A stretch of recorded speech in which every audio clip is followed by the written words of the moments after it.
I see you. Okay. I saw him for a second. Yeah.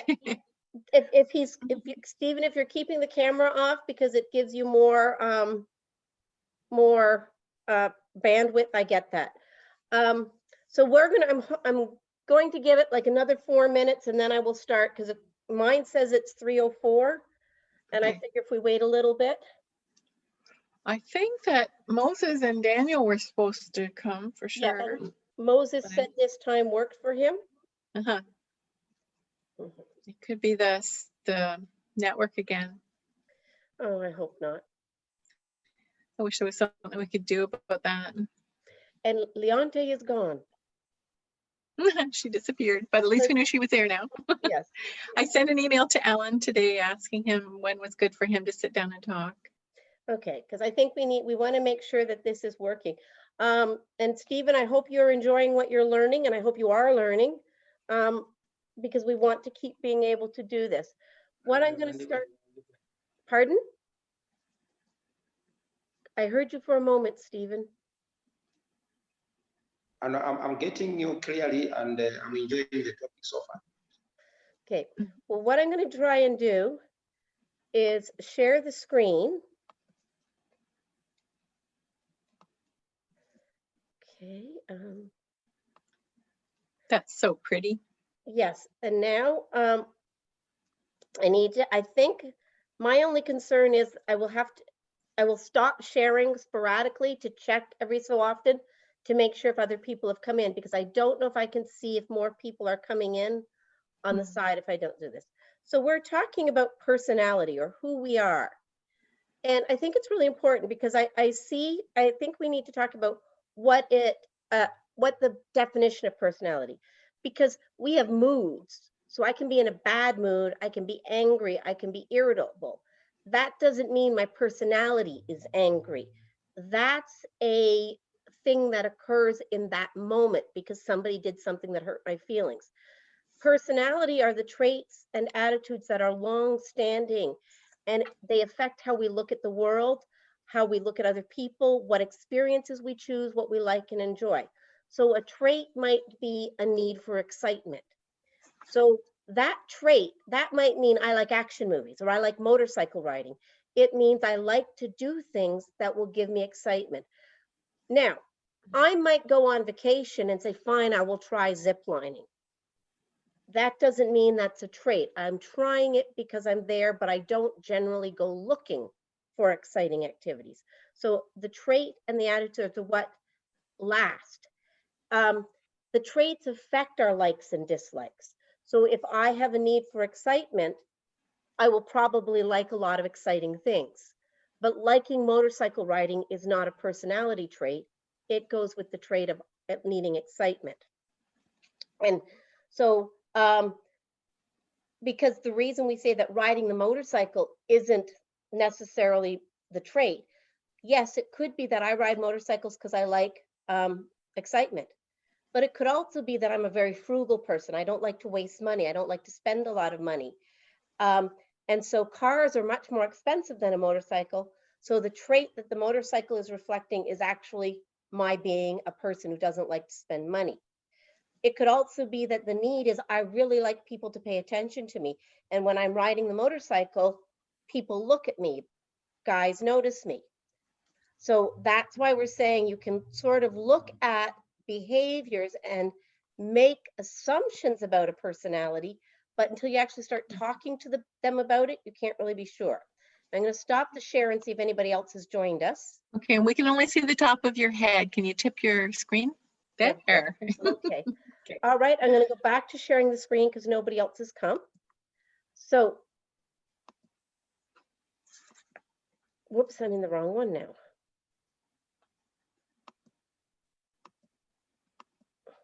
So when we looked at personality historically, one of the things they used to talk about was temperament. And that was they really only looked at a few traits. We still talk, somebody had a question? We still talk about temperaments because we look at babies and you have quiet babies, you have active babies. We talked about that before. but they used to think your personality was based on your physical characteristics. So that if you were born a certain way, you were going to have that type of personality. You didn't have any control of it. So the 4 personality types they talked about were choleric, and those are the people who are ambitious and bold and angry and passionate. And they said it was people who had problems with their liver. So Trump would be somebody we might call choleric. The melancholic, they said you have too much black bile coming from your kidneys. And those people are reserved and anxious and unhappy. And again, you can see what I mean. It's like you're really limited in what they think you can be like. The phlegmatic person, they had too much phlegm in their lungs. So they were calm, reliable, and thoughtful. And people who were sanguine, they had the blood,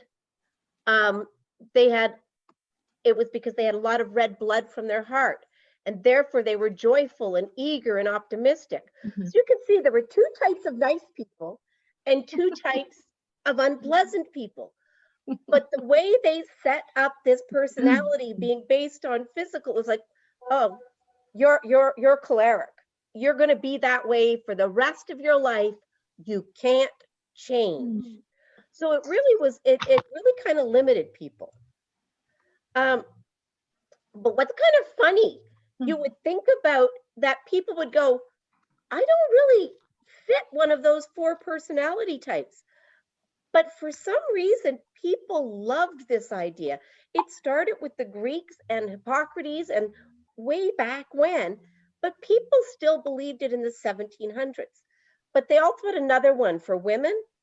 Women who were too hysterical or too emotional, they thought it was because their uterus was wandering around their body and causing them distress.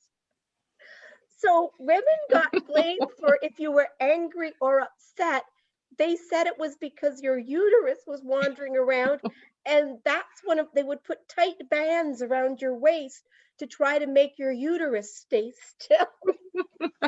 Those poor women.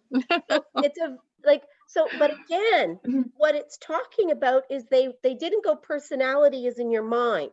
Personality is about how you think. They very much were. Personality is based on your body type. So that's kind of strange. So some of the other ones they looked at was they did the things, the bumps on your head would tell about your personality. So smart people were supposed to have smoother skulls. But if you kind of think about it, people who were smart didn't do manual labor, so they never had to worry about getting hit in the head. The facial characteristics, they used to go, oh, you can tell a criminal by the way he looks. You can tell somebody who's refined and elegant by the way he looks. So they were very much based on appearance. And then they started to do body types. And a lot of it was in England and Europe and many places, upper class people didn't have to do physical labor, whereas workers were more muscled. So it was, you have a more refined personality if you're not muscled. You have a more vulgar, rude personality, and you won't have as many interests because your muscle type shows it. So a lot of these theories they were coming up with were more like fortune telling.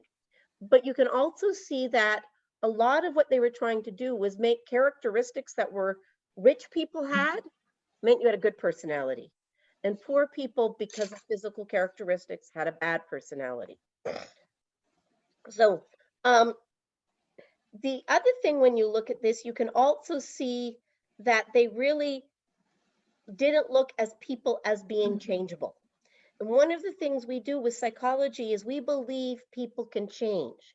If I am a pessimist and I always am thinking the worst is going to happen, well, if we really believe it can't change, we're just going to go, okay, go ahead being sad.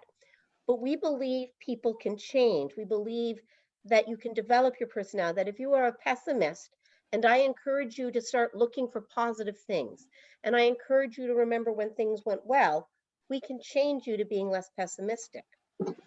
it also used to be, they kind of went, if you are thoughtful, you can't also be active. If you enjoy art, you can't also enjoy sports. They were very, you are this or that. There were a lot of traits that they said, if you have this type, you cannot also have these kinds. And they also tended to look at moods as if it was a personality trait. So you are an unhappy person. And what that means is you can't change again. So they really didn't go, everybody can be unhappy.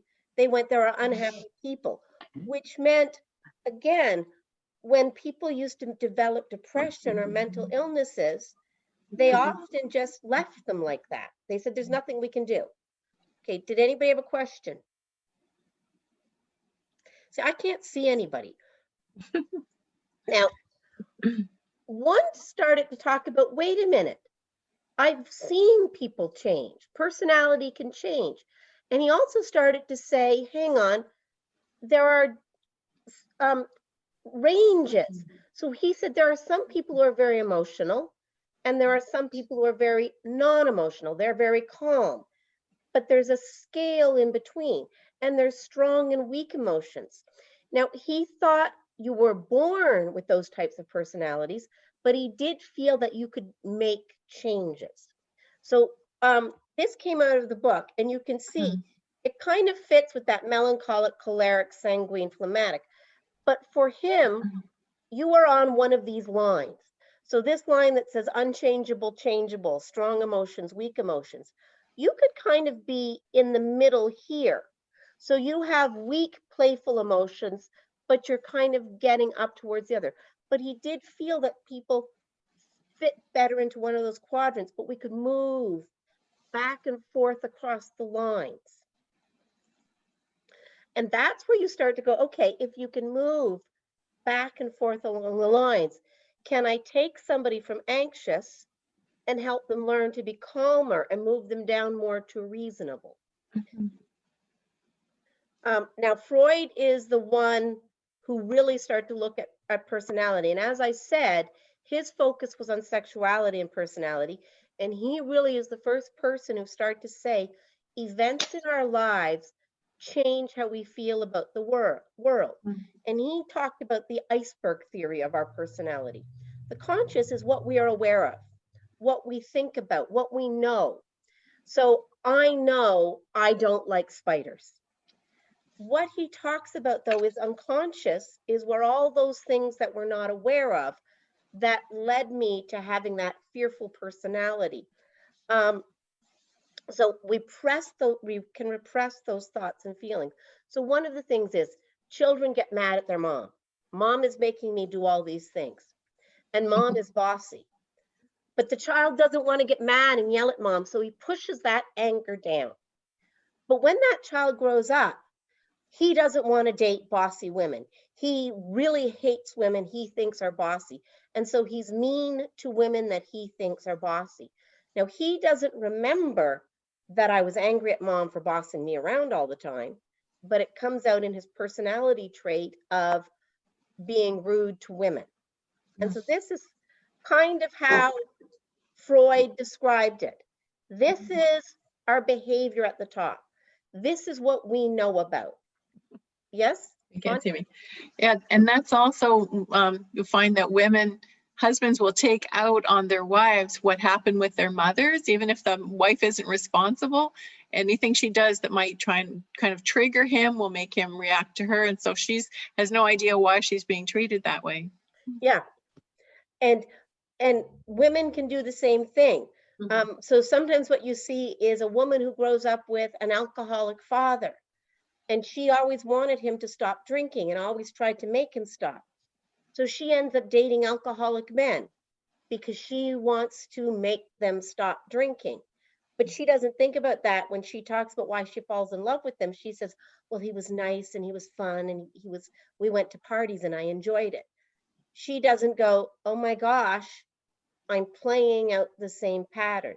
Now, we don't quite talk about it the same way as Freud did, but when we're doing psychology, we often see that the patterns that people repeat are very similar. And this is a personal example. My husband and I went to visit my uncle and my aunt. My uncle was a very important part of my growing up. My uncle spent a lot of time with me. My parents and my uncle and aunt lived very close together. My uncle always would talk to me about what should I do in school and where was I going to go to university. And we went to visit my uncle because he now lives quite a ways away. They live in Oregon. And my husband and I had been married about a year. And we went to visit my uncle and my aunt. And my husband and my uncle were working on the barbecue together. And I looked over and I went, oh my gosh, my husband looks like my uncle. My husband talks like my You married your uncle. because and I never would have noticed it, but that was the unconscious. And my uncle's a wonderful person. Mhm. But it's that unconscious piece that drives it. And Freud talked about there's different parts of the unconscious. And as I said, we use some of this still to this day, even though we don't think of it the same way that Freud talked about it. But we look at it when we see little kids, we talk about they're all id. I see candy, I want candy, I grab candy. I see mommy, I want mommy, I grab mommy. Yesterday, we were at my granddaughter's birthday party, and my grandson is 2 years old, and he woke up tired from his nap, and his mother is trying to cook supper for us all, and he just won't let go of her. That's that id. I want it now, and he doesn't have anything up here to compromise. The superego is the part of us that we realize when things are good and bad, but the superego is really, really strict. And that's why a lot of people get depressed, because there's a part of us that goes, I should always be polite. I should never get angry. I should never make a mistake. And that's our superego. That's the part of us that goes, we should be perfect. And if the superego is too strong, we can never be that perfect.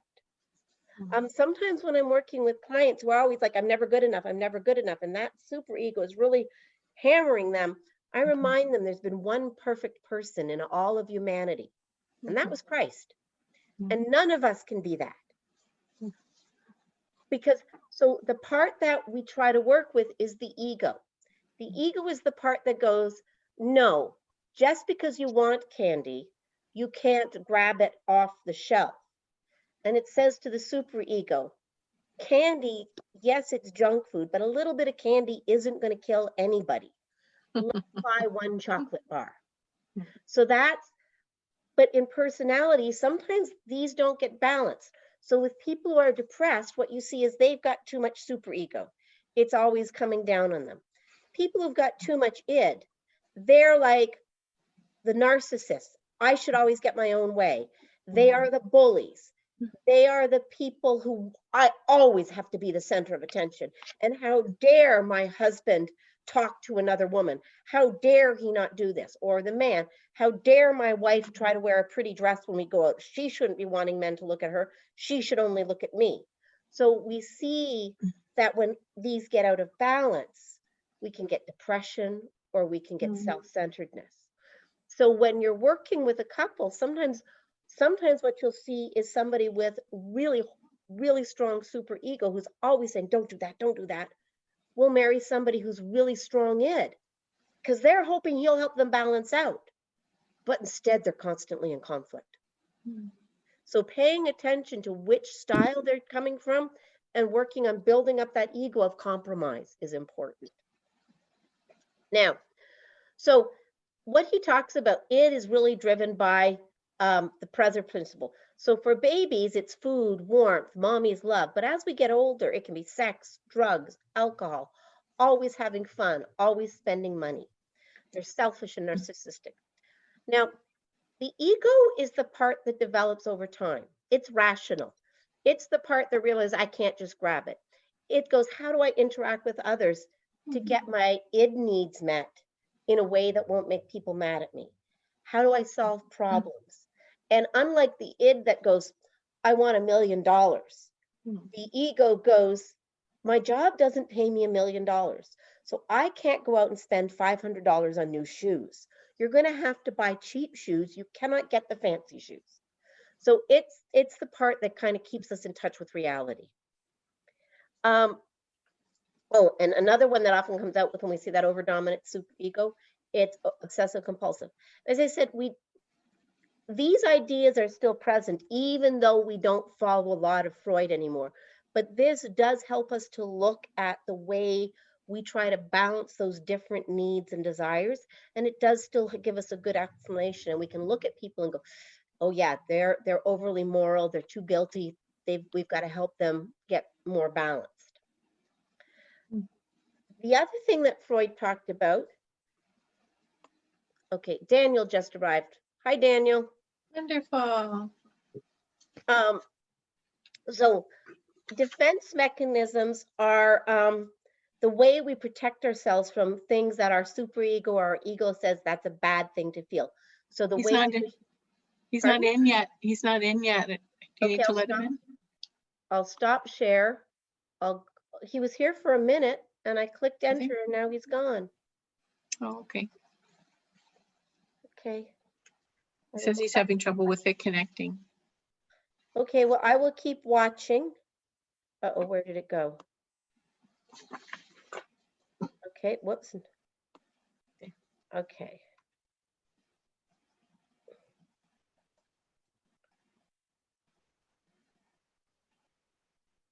Sorry, I every time I leave this, I get lost. Back to the beginning. So defense mechanisms are the way we handle bad feelings, or the way we handle things that frighten or upset us, or the way we get angry.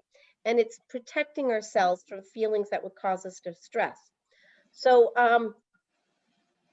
Freudian slips, they used to say that that was how you got clues to what people were hiding. And an example is the woman is married to a man named Mike, and she wants to start a family, and she won't. So she's eating all the time. And one day somebody says, why do you eat so much? She goes, well, it's because I want to Mike a baby. Okay, now we see what the real problem is. She's got a problem with her husband, Mike. But it turns out, although Freud thought these were really important, they really aren't. They happen when we're tired or not feeling well or we're anxious. They don't happen because of repressed feelings. But the defense mechanisms really do seem to work. So there's denial, when you just don't admit it's a problem.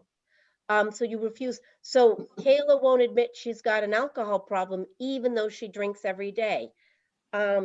John won't admit his marriage is in trouble, even though his wife goes to see another man every week.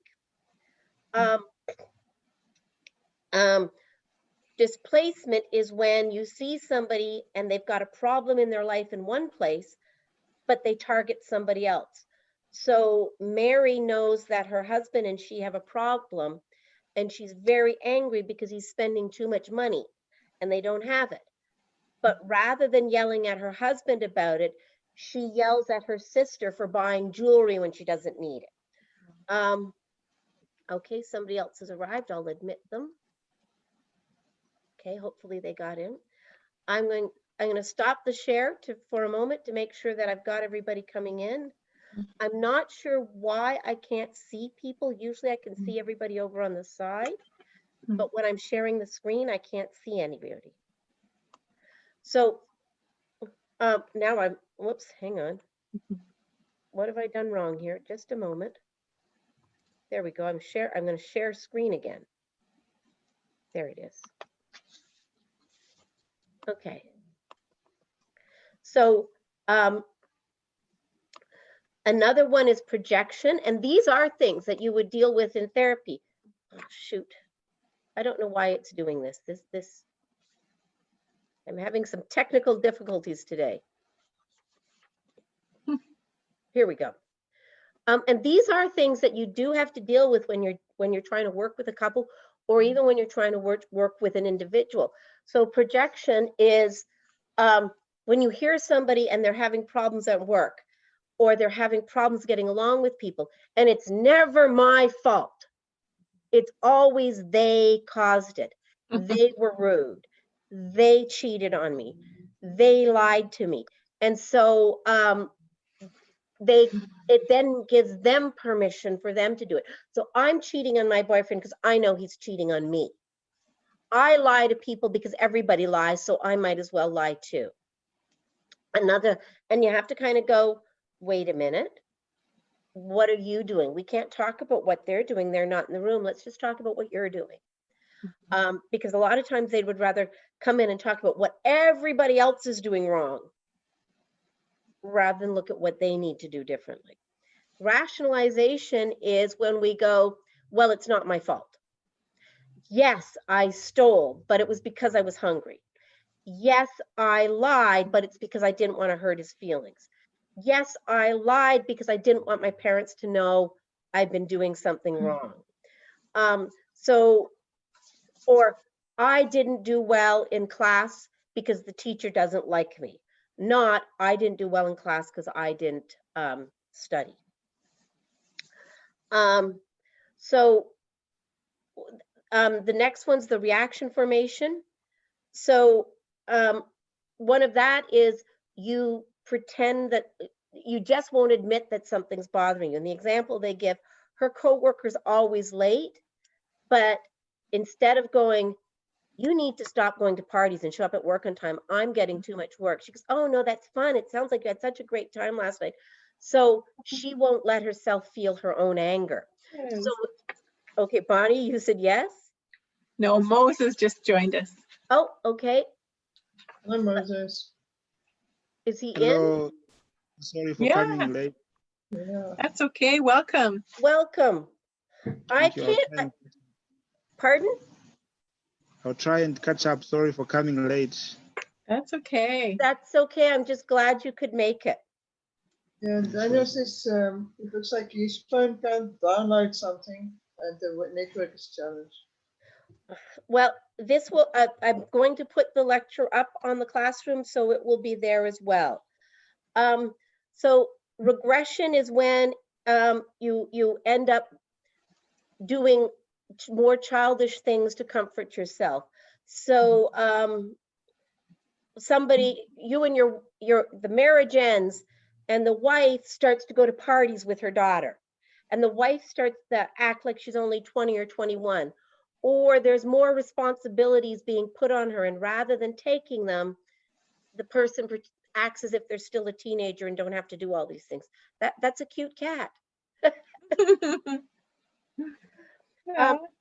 And repression is when we hide the memories from ourselves. We don't let ourselves think about it, but it still comes up and affects us. So I really am afraid of spiders. And one of the reasons, this is partly displacement, but I was living with my grandmother in a place where there were really, really big spiders. And at the time, my grandmother was very ill. I didn't really remember about her being really ill. So I repressed the memories of how ill she was until I was back living with my parents. But I also displaced it to being scared of the spiders. So that's an example of those defense mechanisms of how we try to keep ourselves safe. And the other one is sublimation. And sometimes sublimation can be a healthy way of doing it. You can take desires you feel aren't acceptable and you put them into doing something else. So the example they give is a drunk driver kills somebody in your family. And you realize, I can't go out there and kill that drunk driver. So instead, you become very, very active in being involved with stopping drunk driving. Or you realize that it would be wrong of you to cheat on your wife. And so instead you start to do art and you put all that urges into the art and you stay faithful. So sublimation sometimes can be healthy because you're doing socially acceptable things. So sometimes what we're doing with people who are dealing with a lot of negative thoughts and negative feelings is helping them to find a more social acceptable way to show it. So there's a lot, that chart came from that book. Now, all of those defense mechanisms can be really effective. And the defense mechanisms are one of the best parts that came out of Freud's theories. The only time those defense mechanisms become a problem is if you use them all the time. So if your mother has cancer and you're angry at her because of something, using the defense mechanism of sublimation may be a really healthy thing to do, because now is not a time to express your anger to your mother. But if you're always sublimating, you'll never deal with things.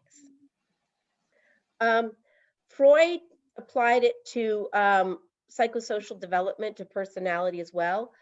And he viewed most personality problems as coming from repressed sexual or aggressive impulses. So it's kind of narrow. So people start to say, it's not just sex or aggression that matters. Social interaction matters as well. How we are treated, whether we have friendships. It also started to say, don't just have to address the subconscious. Freud thought it always had to be the subconscious, but people are aware of our own feelings. We know what frightens us. We know what makes us sad. We know what makes us angry. So Neo-Freudians start to say, sometimes we can deal with what they are aware of. We don't have to go into the underground stuff. Now, so that's the Neo-Freudians. So they would say, if somebody says, I am angry at my wife, she hurt my feelings, I don't feel like I can count on her, we don't have to go back to how did that play out with your mother. We could go directly to how is that happening with your wife. Adler, it was quite different. He said the main cause in personality development is we all want to be competent. We all want to measure up to other people. We want to be good at what we do. But we all have this feeling that I'm not good enough. So the reason babies want to learn to be toilet trained and will follow the rules around it, because they don't want people to look at them like, oh my gosh, you're not as mature as us. So Adler started to say all that inferiority complex comes because we compare ourselves to other people.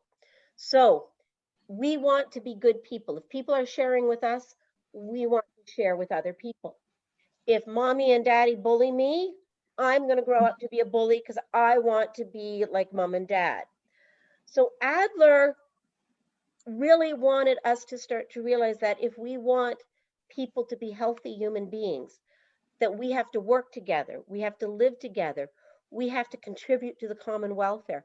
Adler really started to say, how can I be happy if the people around me are unhappy? How can I rejoice in my good fortune?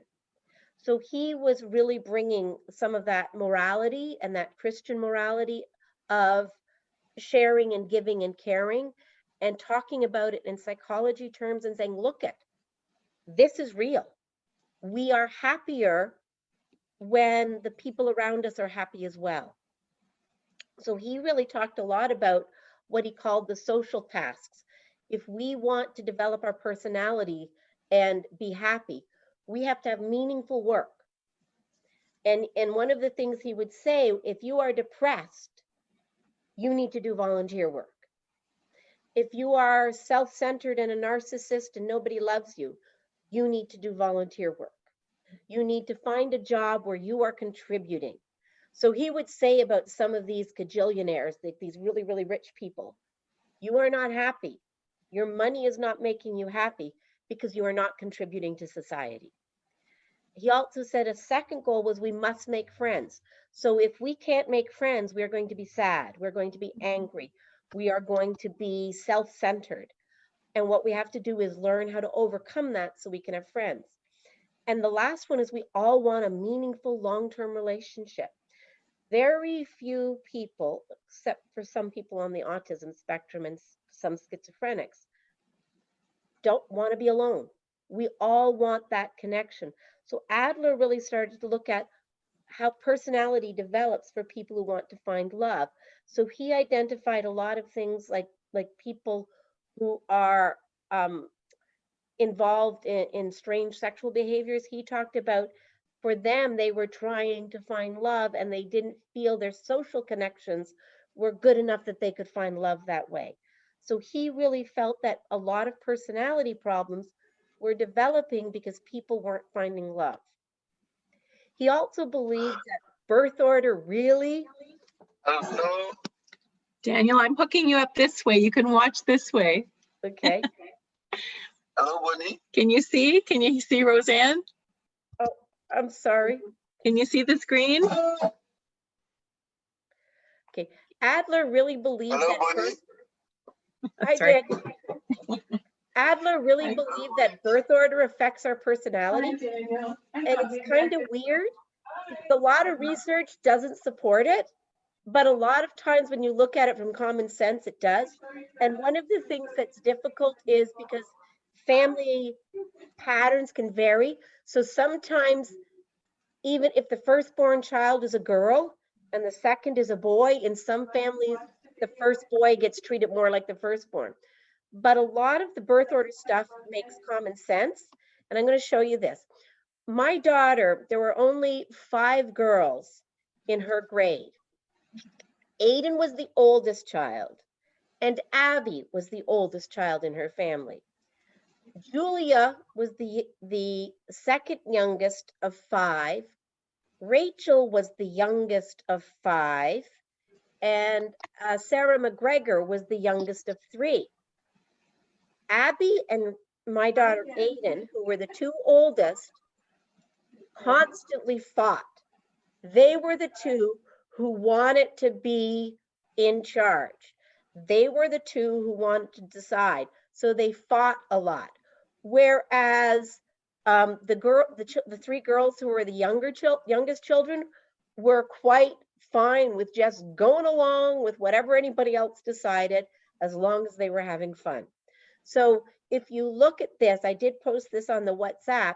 It's a way of going, am I in the first child? Am I the middle child? Am I the last child? Now, obviously, these are only a few of the traits, and there's lots of things. But do you kind of go, oh my gosh, yes, that is me.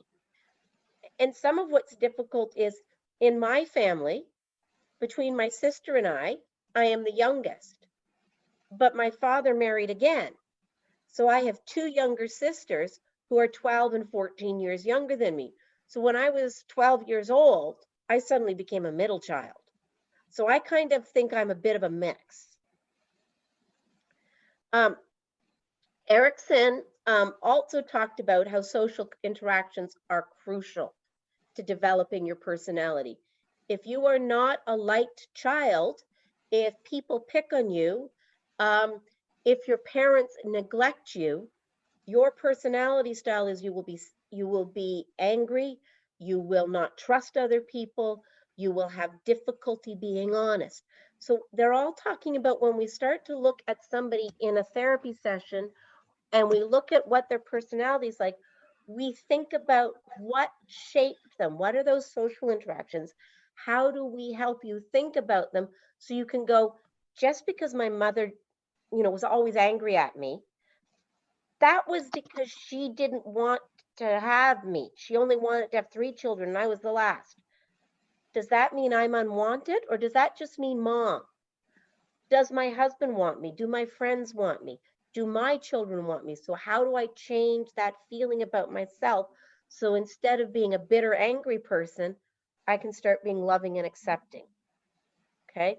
So, and this is where Adler talks about, not Adler, where Erickson talks about the different stages we're trying to do with personality development, and how that affects us. So if we don't learn to trust people, if our parents, when we're up to a year old, they leave us crying in the crib, they don't feed us, we won't trust people when we grow up. If we are made to feel ashamed of the mistakes we make between 1 and 3, and our parents are angry at us for not getting toilet trained, we grow up and we're very dependent. We don't trust that we can do it for ourselves. So we end up being very clingy and needy in relationships. Then if we feel guilty, if our parents when we try to do things, when we go out to play by ourselves or we try to dress ourselves, our parents put us down or get angry, or the children in the school make fun of the clothing we choose or what we like to do. Then we don't know how to have boundaries in relationships, and we expect people to tell us to do too much. So each one of these stages affects our personality. And when we're doing therapy, we're trying to figure out what those events were and teach them how to look at it and think about it as an adult. So you're right, your mom had a drug addiction, so a lot of the times your needs weren't met. Was that because you're a baby who wasn't worth it, or was it her problem? Who else has tried to take care of you? When you look at people in the now, do people want to take care of you, or do people want to hurt you? So we're trying to help them see how those events made them think about the world, and can we teach them to look at it a little bit differently and then shift their personality and shift the way they treat other people. And that table came from the book again. Now, Carl Jung, one of the things he talks about, and again, Carl Jung, there's things that people don't really still believe about him. But one of the things that Carl Jung talked about is we have images, and they seem to fit with the culture. So different cultures and have an idea of what the perfect wife is like. And as a woman, you might go, I want to be like that. And so your personality, you try to develop the kind of personality that would make you be the perfect wife, so that you're loving and generous and kind. Or you might want to be somebody who is admired for being wise, and you think, well, somebody who's wise, they're like this, and that's what I want to be like. And it can be really good because it can help you to develop really healthy personality traits. But the problem is being perfect is really hard. So if you think this is what a perfect wife should be like, and you can never do it, you get depressed, or you get bitter, or you get fake because you're pretending I can do this. So sometimes we have to get people to go, what do you think a perfect mother is? And this is what I encounter a lot, is mothers who feel like my children aren't doing well enough, and therefore I'm a bad mother. And so helping them to be more realistic so that they can do a better job. Because if you think I have to do like this well to be successful, and you're only doing this well, sometimes you just give up. Helping people to say, hang on, you're doing okay. You're doing as best you can. Stop worrying about what everybody else thinks. And why do you think they're being judgmental? One of the things we all get caught up in is, well, I'm afraid they'll think what I said was stupid. So what if they do? How does that hurt you? I'm afraid they will think that I'm not a good enough mother. So what? Are you doing the best you can? We get so caught up in we need to be like what that person expects that it can be very difficult because we can't live up to that perfect image of what we think it should be. Now, I have put a link to an introvert extrovert, because that's a big part of personality that a lot of people talk about.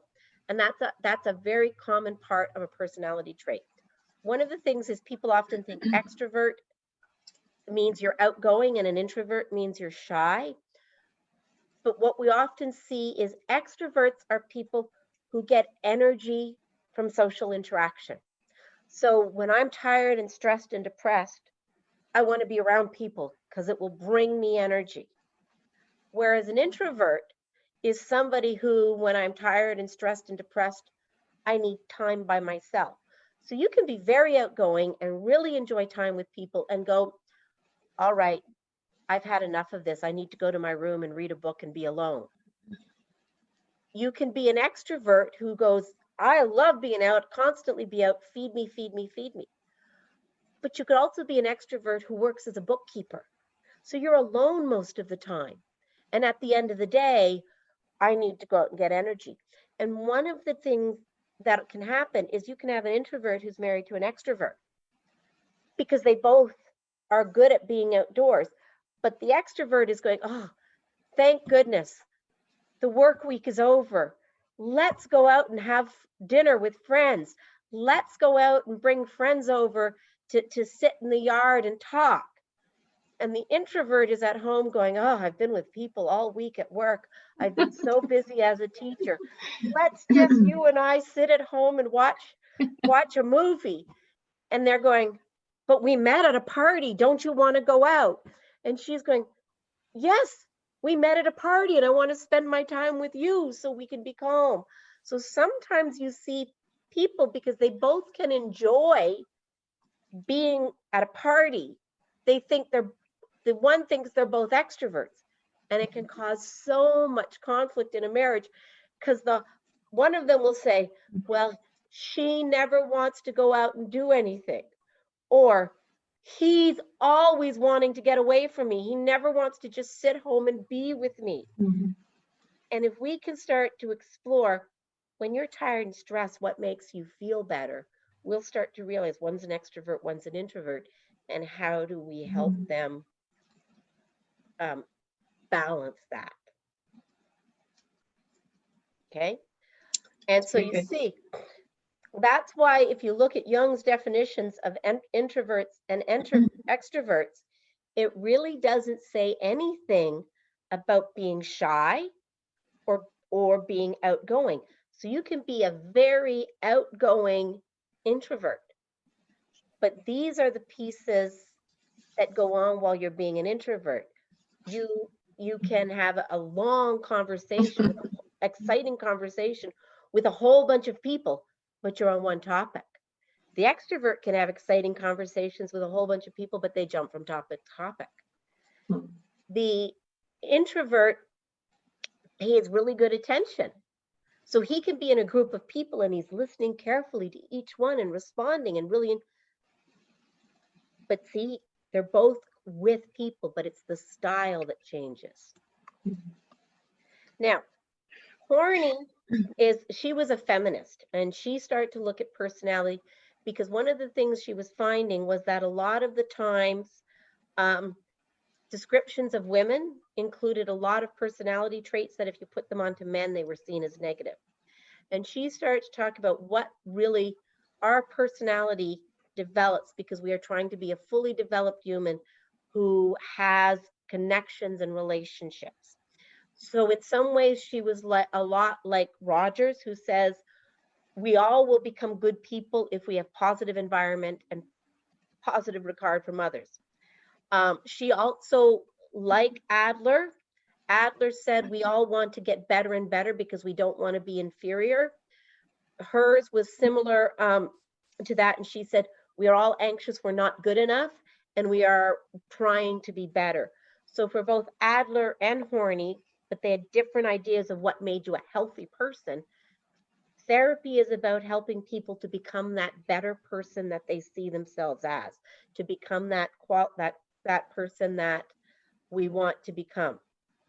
And one of the reasons Horny started to do all this is because Freud believed that women really want to be men, because they can never really, because of penis envy, that they can never really be as good as a man. So Freud believed that women were envious of men because of that. Horny said, no, a lot of times women envy men because men get paid more. Men have more privileges. Men were allowed to vote before women were allowed to vote. And she said that she thought that really what happens sometimes is women are the ones who bring forth life. Women are the ones who can have a baby. And she said that she thought men had womb envy. And that that one of the reasons marriages where there were problems is because men wanted to control the woman to make sure they knew whose baby they were having. The other thing that was different about Horny is one of the things she said is in many cultures, feminine and masculine personality traits are described. So women are nurturing, women are homemakers. But she said that's cultural, not biological, because in some cultures, men are homemakers. In some cultures, men are the beer brewers. In other cultures, that's considered a woman's job. So she said personality differences may be more about culture than biology. And she also talked about coping mechanisms, and she didn't talk about it as defending against problems, because she wanted it to be about we're always growing forward and we're always trying to be better. We're not just defending against what's bad. So she looked at coping strategies rather than defense mechanisms. And she talked about the healthy coping style we want is moving towards people, forming relationships, giving each other positive feedback, being loving and nurturing. What she was concerned about was the negative coping styles, which were moving against people, and that was aggression and manipulation. And so that was bullying. That is the personality style where the person is angry, or where the person feels like I have the right to control others. And then there is the moving away when people are isolated and alone. So all of the personality theories I'm talking about talks about the kinds of events that lead us to form our personality, whether it's social, whether it's because we're trying to become better people. But it gives us a way of looking at what defense mechanisms are being used in this relationship. If this is a marriage, have they got defense mechanisms that work well, or are they fighting against each other? If are they feeling inferior? How do we help them grow to become the kind of person they want to be? We can look at the coping style and say, do they have coping styles that will work together or work against each other? So it's about trying to look at kind of that personality pattern, not just what the problem is, because that introvert extrovert is a really good one. So if a husband and wife are arguing, sometimes you go, wait a minute, they're arguing about how they split the chores up. What are the defense mechanisms? Is there something else this is really about? Is it because they've got different coping styles? If you're looking at somebody who is depressed or anxious, what are their defense mechanisms? What is it that they're not dealing with, and instead they're repressing or they're projecting, so they never deal with the thing that's making them anxious? They put it onto other people. So I went halfway through this chapter, so I'm going to stop the share now. And I'm back. Does anybody have questions? I tried, Daniel was texting me back and forth, and I tried to connect him by my WhatsApp, just making a phone call, but the network really is bad there. It was going off and on and off and on while we're talking. So that's, I'm sure, where everybody is. Oh. I've got a question. Yes? Yes? Is that best combination of personality for marriage? What could it be if there is? I can't hear. And maybe the second question.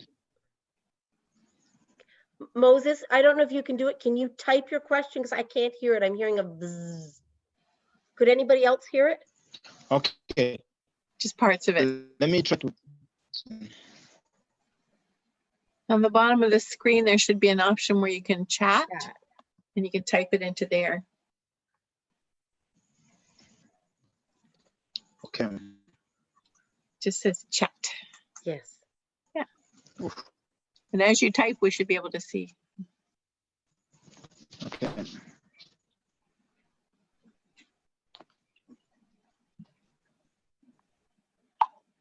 Yes. Hello? Are you able to get me now? Okay. Okay, Moses, I'll try and listen again and see if I can hear it any better this time.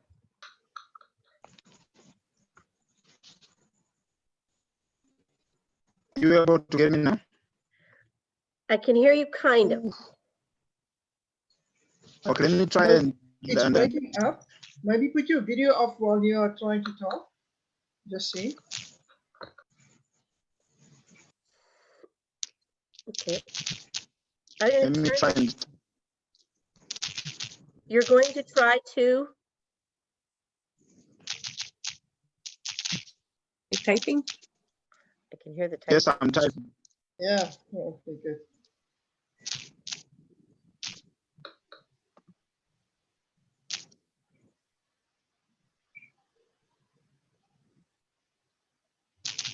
Yeah, I was also going to say, if people have questions, if they type them, if they send them as emails, we can answer that way too. Like if Yeah. in between.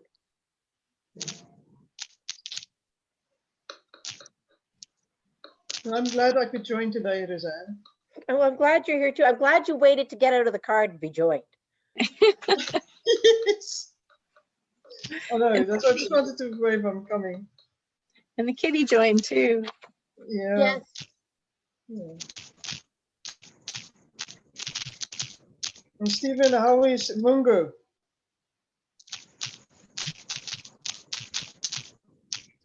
Oh, and I have started making Christmas ornaments and quilt. Oh, there it is. Okay, what's best combination of personality in a marriage? Mhm.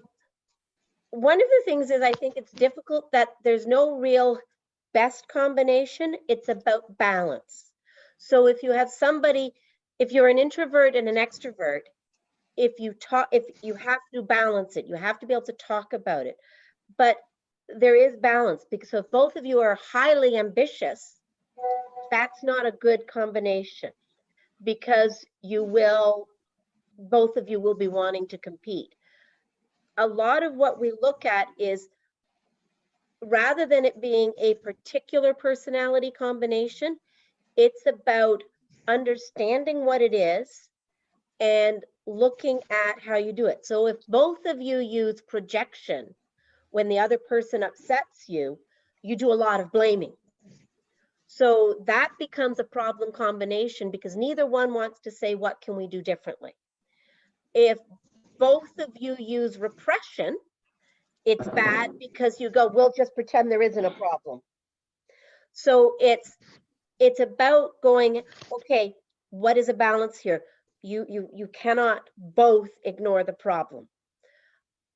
And it's also about making people pay attention to it. Now, bad combinations would be two people who are primarily id, who don't have any of that super ego, which says, hang on, I'm not always the center of the universe. Because if both of you are, I want what I want and I want it now, you will have two very selfish people together, and it's not going to work. So that is a bad part. If you have two people who are all super ego, it's going to be bad, because they're always going to be anxious, they're always going to be worried, and they're going to feed into each other's anxieties and worries about not doing well enough. So I think it's harder, it's easier to go what's not going to work, because you can make most combinations work if you can get the communication going, and if you can say, hang on, I'm an introvert, you're an extrovert, how are we going to make it balance? Because the difficulty, if you've got two extroverts, sometimes that can be a really good combination, but sometimes it can mean they need so much of that extra energy from other people, they cheat on each other, because they're going, if they're both introverts, they're not getting enough, doing enough outside the house, and they start being bored at any inside. And personality definitely has stuff to do with careers. People who are introverts don't want to do things like sales. People who are introverts don't want to necessarily be a teacher, because they have to give so much energy to other people. Extroverts are much better at those jobs where I have to give energy out and be sharing with people and be acting with people. And the personality traits where you are calm, serious, where you tend to be in that lower quadrant of want, they're going to be good at things like business.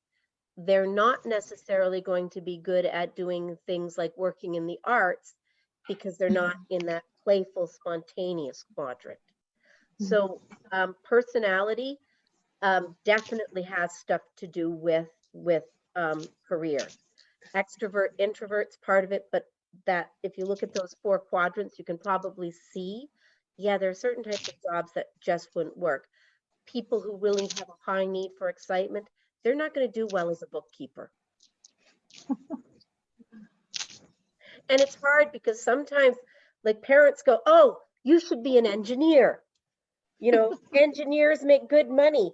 And your personality type is you need a lot of action and you need a lot of activity and you need a lot of that. You're really an extrovert. Being an engineer might be difficult because you spend a lot of time alone working on plans and designs. Unless you work at the police, Yeah. like Leonti. Yeah. I think What is, okay. oh, best personality for a good professional counselor.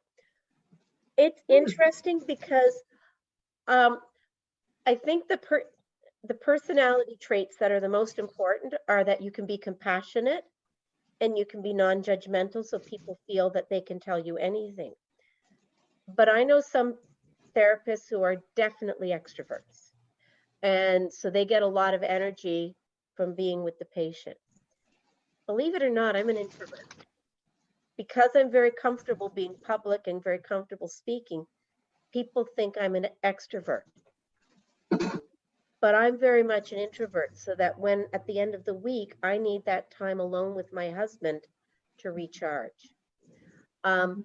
So I think for being a professional counselor, it's more that there are some specific personality traits as opposed to being an extrovert versus an introvert, as opposed to being active versus passive. We didn't get into the Myers-Briggs type. Are you gonna do any of the Myers-Briggs? Yeah. What you see is there's all kinds of different personalities, but the traits we need to cultivate are compassion, acceptance, non-judgmental, open-mindedness. Because people who come for therapy have often done things they are ashamed of. And if they think we're going to judge them, they won't tell us. And what's very hard is sometimes the things they are ashamed of is not what they have done, it's what's been done to them. And so they feel like I am not a good person. I am a bad person. And if we come across as judging them, they won't have the ability to open up to us. The other quality is you have to like people. You really have to. Really do. We lost Stephen.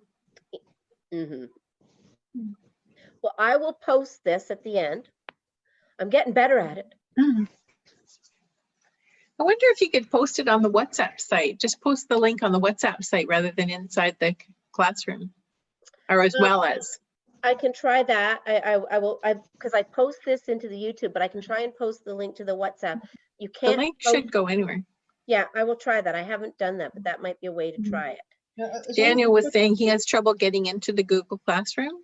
Yeah, as long as you've got everything in the Google Classroom so that it's easy to reuse at some point. Yeah, and but I've got everything on the YouTube channel, so I can try and figure out how to move them from the I'll do today's both to the YouTube channel, the classroom, and WhatsApp. I think on the smaller phones, it's harder to use the classroom site because it has so much to see. I find that I always have to go on my laptop to use the classroom properly, because on my phone, I don't see as much on my screen. Now, I think it's the point is on the end you've got the files that you need to open, and for that you need something bigger than that phone to open. I can. Are you using the app, Bonnie, like the classroom app? Yeah. On your phone. Yeah. Yeah. Well, I know I've been starting to make Christmas ornaments and coffee mugs, and I have a couple of angel dolls, and I've got a whole bunch of books. So I'm hoping we can do a garage sale or a craft sale at some point. And maybe what we can do is use the money to buy a couple of laptops. Yeah, or tablets or something. Yeah. That's what we definitely need to look and see what we can get. So Moses, are you using a phone? You've got a laptop, right? I've got a laptop, but I'm using a phone. You're using the phone? Yes, I'm using a phone. Yeah, but you have a laptop as well, right? Yeah. Mhm. So yeah, so I think we need to figure out how to make this more accessible then. And the other thing I was thinking is if we could buy 5 copies of the textbooks Yeah, and and have have them it available. delivered in Itezio. Yeah. Maybe one to Mongo, where Stephen is. Mhm.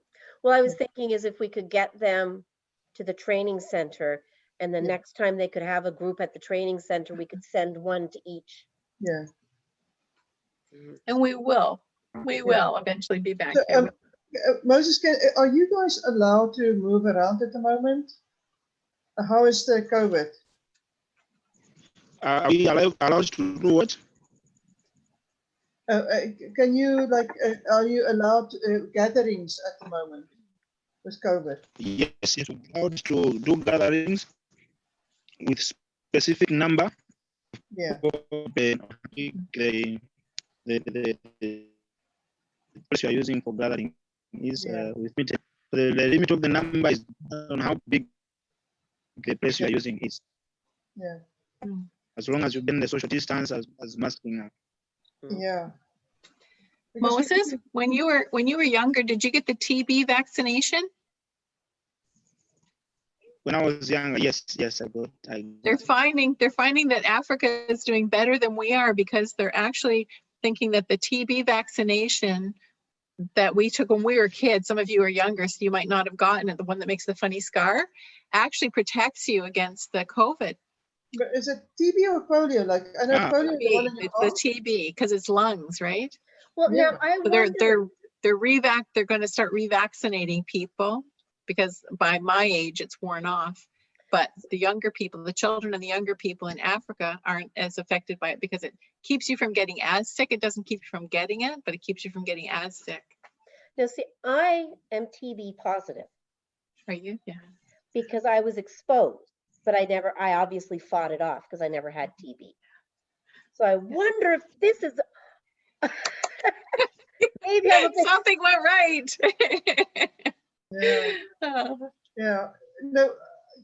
Like I know, we want to talk about see how can we maybe have a session here with you guys all be together and have like a planned workshop. Like you can be there and then we meet.